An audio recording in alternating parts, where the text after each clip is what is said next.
చంద్రబాబు నాయుడు అనే కపటి ఆంధ్రప్రదేశ్ రాజకీయాలలో ప్రవేశించిన తరువాత రాజకీయ విలువలు ఏ స్థాయిలో దిగజారిపోయాయో ఆలోచన పరులందరికీ తెలుసు. ఆయన రాజకీయాలనే కాకుండా పత్రికా రంగాన్ని, మీడియాలో పనిచేసే వ్యక్తులను కూడా చాలా వరకు దిగజారి చేశాడు. హిస్టారికల్ ఫ్యాక్ట్ దాంట్లో. దానికి సంఘటన బై సంఘటన అని చెప్పగలను, కానీ ఆ విషయం ఇప్పుడు టాపిక్ అది కాదు.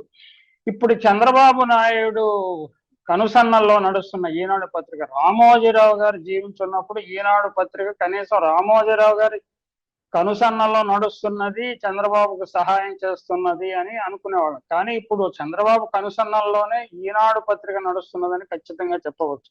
ఉదాహరణకు ఈ రోజు వచ్చిన సంపాదకీయమే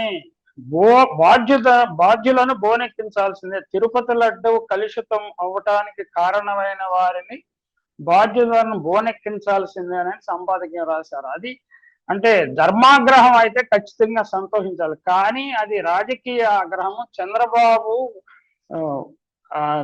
నేతిలో పడ్డ ఈగలాగా గెలగెలలాడుతున్న సందర్భంలో ఆయనకు హెల్ప్ లైన్ అందించే ఉద్దేశంతో సంపాదకీయం రాసినట్లుంది.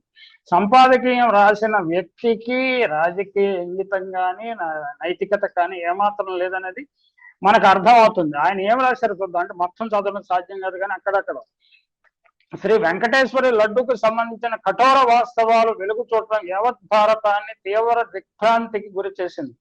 ఏడుకొండల వెంకన్న స్వామి మహాప్రసాదమైన లడ్డూ తయారీకి జంతు కొవ్వులు కలిపిన నెయ్యి సరఫరా అయిందన్న సమాచారం అశేష ప్రజానీకానికి పిడుగుపాటైంది. అంటే అంటే ట్రేసెస్ ఆఫ్ యానిమల్ ఫ్యాట్ ఉన్నది. ఈ కండిషన్స్ లో యానిమల్ ఫ్యాట్ ట్రేసెస్ ఉండే అవకాశం ఉన్నదని ఒక ల్యాబ్ రిపోర్ట్ ఇచ్చింది. అసలు ఆ ల్యాబ్ లో అక్కడికి ఎందుకు పంపించారో మనకు తెలియదు. అంతకుముందు ఎప్పుడు పంపించారు, ఇప్పుడు ఎందుకు పంపించారు అనేది కూడా తెలియదు. అది అలాగే ఈ కాంట్రాక్టింగ్ నెయ్యి సరఫరా చేసే కంపెనీ చంద్రబాబు నాయుడు గారు వచ్చిన తర్వాతనే, అధికారంలోకి వచ్చిన తర్వాతనే వారికి ఆర్డర్ వచ్చింది. వారు సరఫరా చేశారు. అందులో కొన్ని రిఫ్యూజ్ చేశాము, కొన్ని వెనక్కి పంపించేసాము, కొన్ని వాడాము అని కూడా చెప్తున్నారు. అంటే టెస్టింగ్ మెకానిజం ఏదో ఒకటి ఉన్నది కాబట్టి టెస్ట్ చేశారు, సబ్స్టాండర్డ్ ఉన్నది లేకపోతే అనుమానం ఉన్నదని వెనక్కి పంపించేశారు. కథను అక్కడితో ఆపకుండా యానిమల్ ఫ్యాట్ ట్రేసెస్, జంతు కొవ్వు ట్రేసెస్ లడ్డూలో కలిశాయని చంద్రబాబు నాయుడు అంతటి వ్యక్తి, అంటే విజనరీ అని చెప్తాడు కదా, ఆ విజనరీ తన విజన్ ఏమాత్రము కానీ కనీసం ఇంగితాన్ని కూడా ఉపయోగించలేదని చెప్పడానికి బాధపడాల్సి వస్తుంది. ఎందుకంటే అలాంటి సీరియస్ అఫెన్స్ జరిగినప్పుడు ముందు అఫెన్స్ స్థాయి ఏ స్థాయిలో జరిగింది, ఎవరు వ్యక్తులు అనేది అంటే గుట్టుగా దర్యాప్తు చేసి వారిని పట్టుకొని ప్రజల ముందు దోషులుగా నిలబెడితే తప్పకుండా చంద్రబాబుకు నాతో సైతం అందరూ జేజేలు పలికేవారు. కానీ ఇప్పుడు ఆయన నోరు జారి, ఆయనకి మధ్యన నోటికి మెదడికి మధ్య ఉండే కాంటాక్ట్ పోయినట్టుంది. ఎప్పుడో ఏదో నోరు జారుతున్నాడు, చాలా చాలా మాట్లాడుతున్నాడు. మరి దాన్ని సరి చేసుకోవడానికి, దాన్ని కప్పిపుచ్చుకోవడానికి ఇప్పుడు ఈనాడు రంగప్రవేశం చేసినట్లుంది. అంటే తిరుమల పుణ్యక్షేత్ర పవిత్రత మంటగలిసిపోయిందంట. వైసీపీ పాలనలోనూ వారు నియమించిన చైర్మన్ల పాలనలో దశాబ్దాలుగా దేవస్థానానికి నెయ్యిని సరఫరా చేస్తున్న కర్ణాటక మిల్క్ ఫెడరేషన్ కాదని జగన్ పార్టీ హయాంలో అనామక సంస్థలకు కాంట్రాక్ట్ కట్టబెట్టారు. అంతకుముందు గోవింద్ మిల్క్ కాంట్రాక్ట్ కట్టబెట్టింది ఎవరు? చంద్రబాబు నాయుడే కట్టబెట్టాడు. వాళ్లే సరఫరా చేస్తున్నారు. వాళ్ళు సరఫరా చేసిన నెయ్యి కల్తీ అయినట్టు ఎక్కడా రుజువులు లేవు, ప్రూఫ్లు లేవు, ఏమీ లేవు. దానికి సంబంధించిన విషయం కాకుండా ఈయన అధికారంలోకి వచ్చిన తర్వాత మాత్రమే చంద్రబాబు పదవీ స్వీకారం చేసిన రోజున తమకి ఇక లైసెన్స్ వచ్చింది, చంద్రబాబు వచ్చాడు, ఇక మనల్ని ఎవర్రా అడ్డుకునేది అన్నట్టుగా ఈ తమిళనాడు కంపెనీ ఒకటి యానిమల్ ఫ్యాట్ తో కలిసిందా లేదా నిజానికి తెలియదు, వాళ్ళని కూడా మనం అన్నసరి బ్లేమ్ చేయలేము. కలిసిందన్న అనుమానంతో సబ్స్టాండర్డ్ మిల్క్ నెయ్యి తీసుకొచ్చారు, వాళ్ళని వెనక్కి పంపించేసామని ఈవో గారు చెప్తున్నారు. వాడేశారు అని చంద్రబాబు గారు చెప్పి ఈ కల్తీ లడ్డు ఇప్పుడు కాదు కల్తీ కాలేదు, ఎప్పటి నుంచో కల్తీ అవుతున్నది అన్నట్టుగా ప్రచారం ప్రారంభించారు. ఎంత మహాప్రచారం చేసిన చంద్రబాబును శిక్షించాల్సిన తరుణంలో ఈయన ఏం చెప్తున్నాడంటే, ఈనాడు సంపాదక రచయిత బాధ్యులను బోనెక్కించాలి, ఖచ్చితంగా బాధ్యతలు బోనెక్కించాల్సిందని మొట్టమొదటి బోనెక్కించాల్సింది చంద్రబాబు నాయుడిని. ఆ తరువాత జనం సెంటిమెంట్లతో ఆటలాడుకుంటున్న ఆయన మద్దతుదారులను, ముఖ్యంగా మీడియా మద్దతుదారులను బోనెక్కించాల్సిన అవసరం ఉన్నది. నాణ్యమైన ఆవు నెయ్యిని అంత తక్కువ ధరలకు అందించడం ఎవరికి సాధ్యం కానీ చిన్న పిల్లలను అడిగినా ఇట్టే చెప్పేస్తారు. ఎలా చెప్పేస్తారండి? ఆవు పాలు ఎంత కొంటున్నారు? 30 నుంచి 40 రూపాయలు రైతుల దగ్గర సేకరిస్తున్నారు. మళ్ళీ కన్జ్యూమర్ ఫ్యాట్ తీసేసి, పూర్తిగా ఫ్యాట్ తీసేసి 1.5, 2.5, 3.5 SNF శాతం ఉన్నదాన్ని మనకి 27 రూపాయలకి నుంచి అమ్ముతున్నారు. 27 రూపాయలు అంటే లీటర్కి హాఫ్ ప్యాకెట్. 27 రూపాయలు ప్లస్ 27 ఎంత? 54 రూపాయలు. 30 ఎక్కడ, 54. ఇందులోని 24 రూపాయలు మార్జిన్ ఉంది.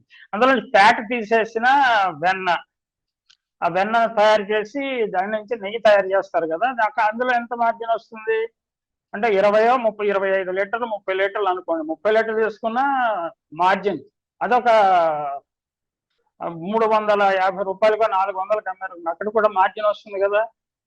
పాలు సరఫరా చేయటము, ఆవు నెయ్యి ఆ స్థాయిలో సరఫరా చేయడం, బ్రాండింగ్ కాస్ట్, ఇతర ఖర్చులు, మార్కెటింగ్ కాస్ట్, ఇతర ఖర్చులు బల్క్ లో సరఫరా చేయడం అది సాధ్యమే. కాబట్టి ఇంతకుముందు కర్ణాటక మిల్క్ ఫెడరేషన్ కూడా 300కే సరఫరా చేసిన విషయాన్ని మర్చిపోయి గంగబెర్రెలెత్తినట్టు వాదోపవాదాలు చిన్న పిల్లవాడికైనా తెలుస్తుందండి.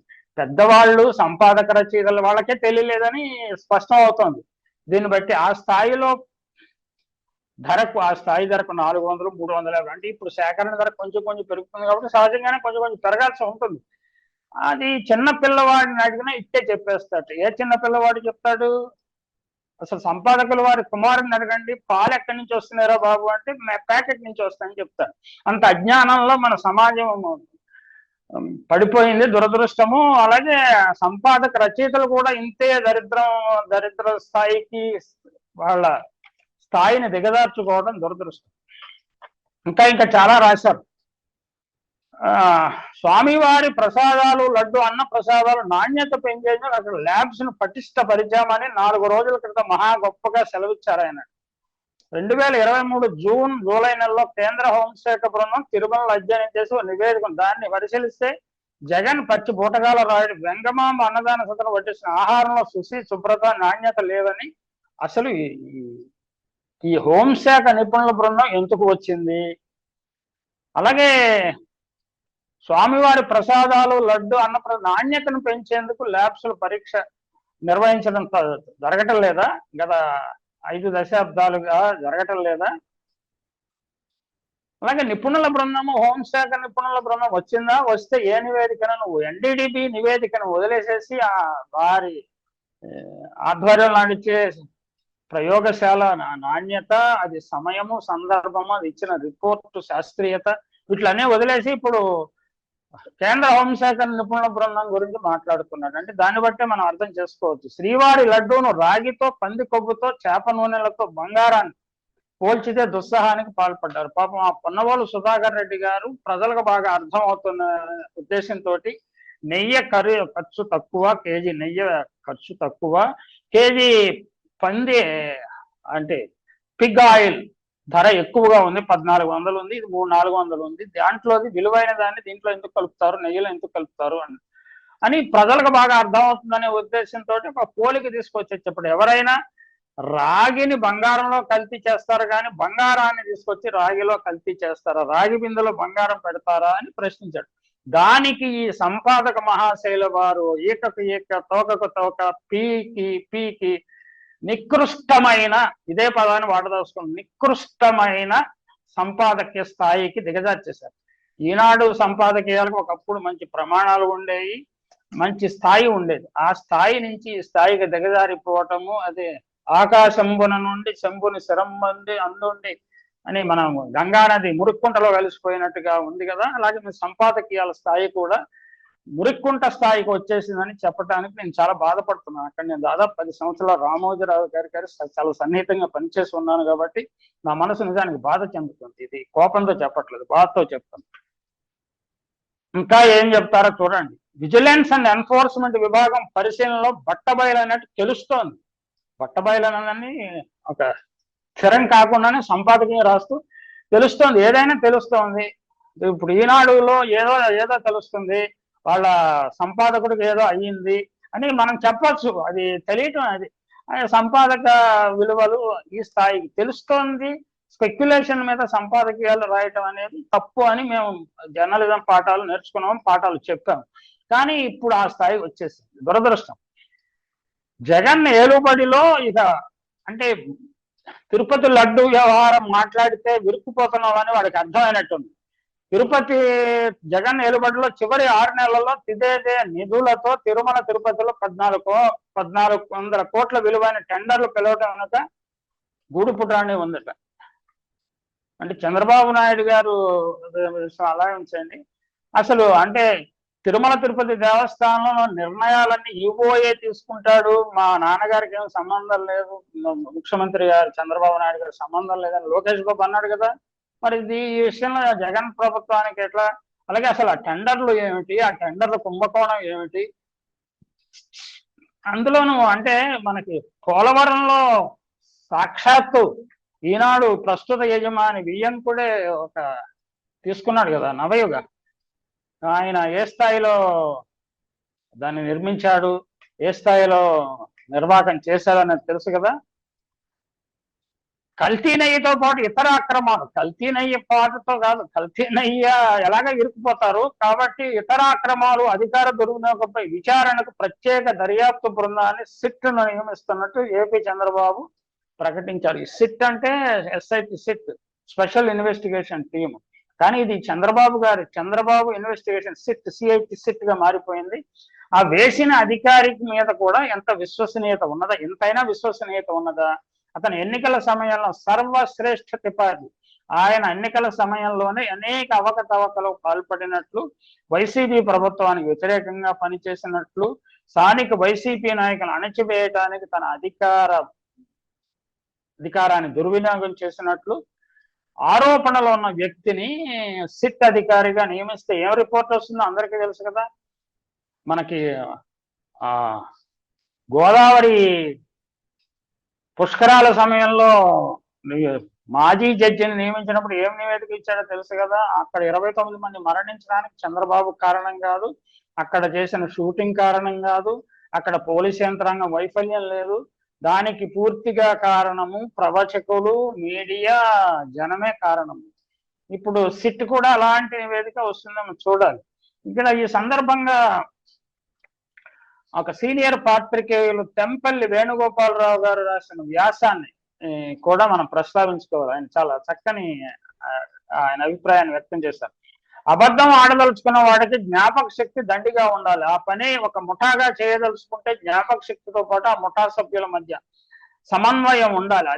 అదేమీ లేకపోబట్టి ఆంధ్రప్రదేశ్ ముఖ్యమంత్రి చంద్రబాబు నాయుడు, ఉప ముఖ్యమంత్రి పవన్ కళ్యాణ్, మంత్రిగా ఉంటున్న బాబు తనయుడు లోకేష్ తామే సృష్టించిన కల్తీ నెయ్యి ఊబిలో చిక్కుకొని బయటపడే మార్గం తోచక అర్ధరహితంగా మాట్లాడుతున్నారు. వీరికి టీడీడీ ఈవో శ్యామలరావు తోడయ్యాడు. కల్తీ నెయ్యి ట్యాంకర్లు వచ్చి 2 నెలలు దాటిందన్న వారు అంతవరకు దర్యాప్తు జోలికి ఎందుకు పోలేదు? పోని బయటకు పెట్టాకైనా వైఎస్ఆర్ కాంగ్రెస్ పార్టీ డిమాండ్ చేస్తున్నా ఈ పని ఎందుకు చేయటం లేదు? దర్యాప్తు చేయండి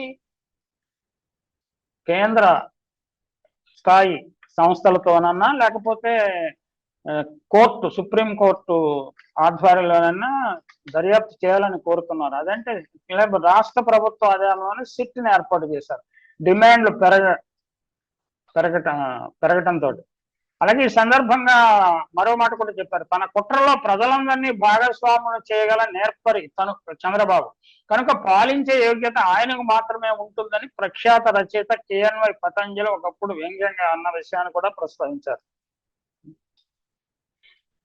నెయ్యిని స్వీకరించడానికి టీటీడీ ఎలాంటి ప్రమాణాలు అనుసరిస్తున్నదో, కల్తీ ఉందని తేలిన పక్షంలో ఏం చేస్తున్నారు వారిలో ఎవరు తెలుసుకోలేదు. 2000 అంటే ఇప్పుడు ఈనాడు సంపాదక మహాశయులు కూడా తెలుసుకోలేదు.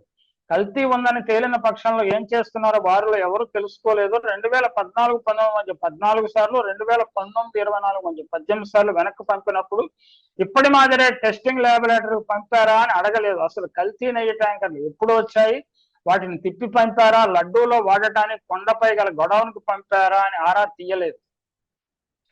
పొరుగున ఉన్న మైసూరు కేంద్ర ప్రభుత్వ టెస్టింగ్ ల్యాబొరేటరీ లేదా హైదరాబాద్ లో గుర్తింపు పొందిన మరో ల్యాబ్ను కాదని ఎక్కడో గుజరాత్ లో ఉన్న ఎన్డీడీబీకి టీడీడీ ఎందుకు పంపవలసి వచ్చిందని ప్రశ్నించలేదు. ఇవన్నీ ఈనాడు సంపాదకుల వారు కూడా ప్రశ్నించలేదు. దురదృష్టం. ఈ కల్తీ నెయ్యిలో లడ్డూ తయారైందని చెప్పే దుస్సాహసానికి చంద్రబాబు పూనుకోగా ఈవో శ్యామలరావు అబ్బే అదేం లేదని తాజాగా తేల్చారు. ఇందులో ఎవరిది నిజం అనే ప్రశ్న కూడా తలెత్తుతుంది.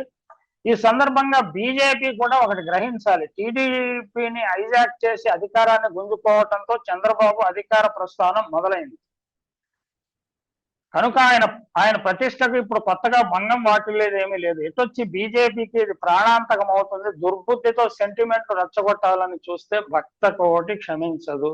ఈ సెంటిమెంట్ రెచ్చగొట్టే కృషిలో భాగంగానే పవన్ కళ్యాణ్ కూడా తన ఇష్టం వచ్చినట్టు మాట్లాడుతున్నాడు.